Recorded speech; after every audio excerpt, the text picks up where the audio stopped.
సూర్యోదయాలు చాలా చూశాడు. కానీ ఎన్ని సూర్యోదయాలు చూసినా అవన్నీ మార్పు లేని సూర్యోదయాలు. కానీ ఆ ఉదయం ఒక నూతనమైనటువంటి ఉదయంగా తన జీవితంలో మారిపోయింది.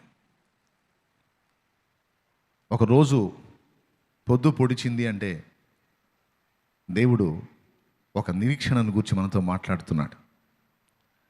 నిన్న మొన్న అటుమొన్న సంగతులు తీసేయి.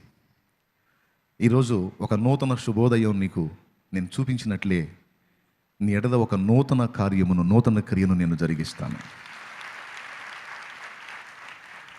నువ్వు ఏదైనా కోల్పో, ఎన్నైనా కోల్పో, ఒక్కటి మాత్రం కోల్పోవద్దు. అదేంటంటే నా యందలి విశ్వాసము, ఆశ, నిరీక్షణ నువ్వు కోల్పోవద్దు. నువ్వేదైనా కోల్పో, నువ్వు ఎవరినైనా కోల్పో, కానీ నా యందలి విశ్వాసమును, నా యందలి ఆశను, నిరీక్షణను మాత్రం నువ్వు కోల్పోవద్దు అనేది దేవుడు మాట్లాడుతున్నాడు.